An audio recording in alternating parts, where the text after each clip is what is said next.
Europe 1, on va se gêner. Le livre de la semaine. Annie Ernaux, son livre a fait un tabac, il est dans les meilleures ventes et ça s'appelle Retour à Yvetot. Avez-vous lu, alors vous allez dire que c'est un fait exprès, qu'Yvetot c'est en Seine-Maritime et ceci et cela, mais vous ne pouvez pas nier le fait que ce livre est un best-seller. Annie Ernaux, Retour à Yvetot. Vous l'avez lu, François Renucci? Oui, je l'ai lu, tout à fait. Alors, c'est... aux éditions Mauconduit. C'est une conférence qu'elle a donnée, qui a été retranscrite avec un petit avant-propos sur pourquoi elle avait jamais nommé ou écrit vraiment sur Yvetot alors que elle avait passé toute son enfance et ça avait influencé son œuvre. Sauf que moi, personnellement, j'avais jamais lu de livre d'Annie Ernaux. Ça m'a donné envie d'en lire.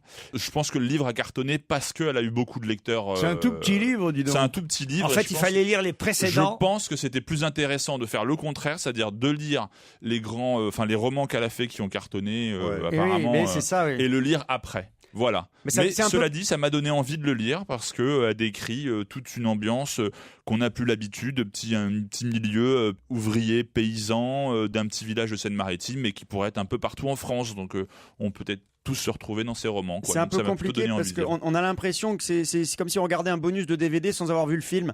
Donc du coup, c'est un peu chiant parce qu'on comprend pas trop à quoi elle fait référence. Alors pourquoi ça s'est vendu autant alors? Parce que visiblement les autres c'était bien vendu, donc c'est les fans qui ont dû lire pour en savoir plus. Elle a eu un prix Renaudot, elle a eu plein de choses, tu vois. Ah d'accord. Oui. Donc en fait, ce livre, il ne faut pas l'acheter si on n'a pas lu d'autres Annie Ernaux avant. C'est ça, Isabelle Motro? Moi, je trouve, je pense. Moi, j'aime beaucoup Annie Ernaux, donc j'ai pris beaucoup de plaisir à lire ce livre.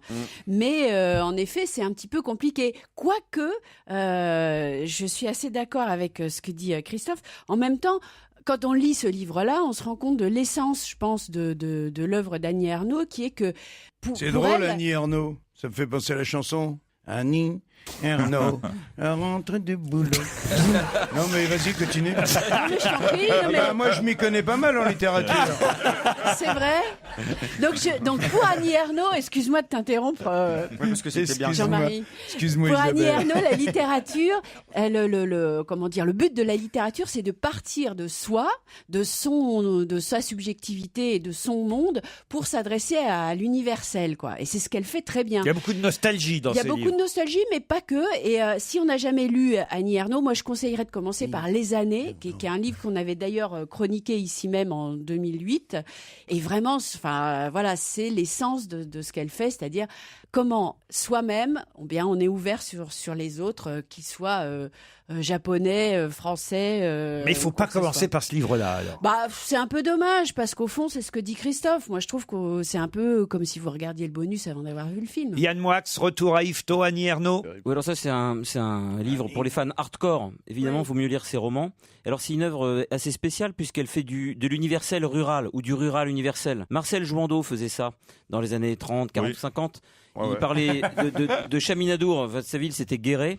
Et donc, en fait, Annie Ernaux est quelqu'un qui ne bouge jamais vraiment de chez elle, qui est très local à la fois dans la géographie et dans le passé, dans le temps, en fait, si vous voulez. Et donc, c'est vrai que depuis une vingtaine d'années, elle suscite une sorte de phénomène autour d'elle, comme un peu dans une secte, et ses lecteurs sont vraiment à chaque fois au taquet, comme disait l'auditeur tout à l'heure, pour acheter, lire tout ce qu'elle fait, tout ce qu'elle produit. Alors ça, manifestement, c'est un petit guide de lecture pour son œuvre, et je rejoindrai volontiers l'avis de François en disant, lisons d'abord ses vrais livres, et puis les addenda, on les lira après coup, quoi. C'est extraordinaire. Voilà, pour moi, Yann Moix, c'est de la critique littéraire. Pourquoi? Isabelle, ça n'a aucun intérêt, c'est systématique. Elle prend la parole pour une critique, je ne comprends rien. Alors que lui, il finit par les agendas, voilà. Et alors qu'on connaissait même pas le mot. Alors qu'on dit les agendas, on ne connaissait pas le mot, et je sors en disant voilà. Tu es latiniste. Ça c'est de la littérature, parce que je ne comprends pas, donc je sais que c'est quelque chose d'érudit, voilà, les agendas. Moi j'ai fait grec. Retour à Yvetot, c'est aux éditions Mauconduit, c'est signé Annie Ernaux. On reste dans les régions, mais en Bretagne cette fois avec Nolwenn Leroy qui sera à l'Olympia les 27 et 28 novembre prochains. J'ai volé le lit de la mer.